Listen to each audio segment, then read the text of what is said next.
স্থানীয় সময় দুপুর 2:25 ক্যালিফোর্নিয়ার ব্যস্ত রাস্তাগুলোতে তখন দিনের তীব্র ভিড়। ঠিক এই সময় দেখা গেল একটি কালো রঙের সেডান গাড়ি পাগলের মতো স্পিডে ছুটে চলছে। কিন্তু আসল নাটকটা ঘটছিল এর পেছনে। 6 থেকে 8টা পুলিশের গাড়ি একসাথে তাকে তাড়া করছে। পুলিশের গাড়ির সাইরেন অনবরত বাজছে। বারবার লাউড স্পিকারে অনুরোধ জানানো হচ্ছিল গাড়ি থামান, স্পিড কমান। কিন্তু সেই গাড়ির চালক যেন কিছুই শুনছে না। স্পিড কমানোর নামগন্ধ নেই, বরং আরো বাড়িয়ে দিচ্ছে। পুলিশের গাড়িগুলো নিরন্তর চেষ্টা করছে তাকে আটকাতে। রাস্তার এক পাশ থেকে অন্য পাশে ছুটে যাচ্ছে, কখনো বাম হাতে আবার কখনো ডান হাতে চাপ দিয়ে ধরতে চাইছে, কিন্তু সে প্রতিবারই ফাঁকি দিয়ে পালিয়ে যাচ্ছে। এই তাড়া চলছিল লাস্ট 30 মিনিটেরও বেশি সময় ধরে। সাধারণ পুলিশের ধাওয়া এত দীর্ঘ হয় না, কারণ আমেরিকার আইন শৃঙ্খলা বাহিনী খুব দ্রুত এবং আধুনিক প্রযুক্তি ব্যবহার করে অপরাধীকে কোণঠাসা করতে সক্ষম হয়। কিন্তু এবার সব হিসাব গুলিয়ে যাচ্ছিল। গাড়ির ভিতরে ছিলেন একজন বাংলাদেশি নাগরিক। সাধারণ চুরি বা ডাকাতির ঘটনা নয়, তিনি এমন এক অপরাধ করেছেন যা পুরো ক্যালিফোর্নিয়া রাজ্যকে জরুরি পরিস্থিতির মধ্যে ঠেলে দিয়েছে। স্টেট জুড়ে এমার্জেন্সি সিচুয়েশন ঘোষণা করা হয়েছে।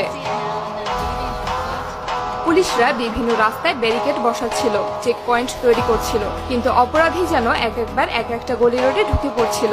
সে দিক পরিবর্তন করছিল এত দ্রুত যে অনেক সময় পুলিশের গাড়িগুলো হারিয়ে ফেলছিল তাকে। তবে আকাশে উঠছিল একটি পুলিশ হেলিকপ্টার, যা তার গাড়ির প্রতিটি গতিবিধি খেয়াল করছিল। আকাশ থেকে হেলিকপ্টারের ক্যামেরা সবকিছু পুলিশ বাহিনীকে জানাচ্ছিল। তার লোকেশন, কোন দিকে মোড় নিয়েছে, কোন রাস্তায় ঢুকেছে, সবকিছু মুহূর্তে জানানো হচ্ছিল। ক্যালিফোর্নিয়ার মতো ব্যস্ত স্টেটে সময়ের মূল্য অনেক। এখানে সেকেন্ডে কোটি কোটি ডলারের লেনদেন হয়। কিন্তু জরুরি পরিস্থিতি জারি হওয়া মানে হলো রাস্তায় হাজারো গাড়ি আটকে পড়া, সাধারণ মানুষের চলাচলে বাধা হওয়া।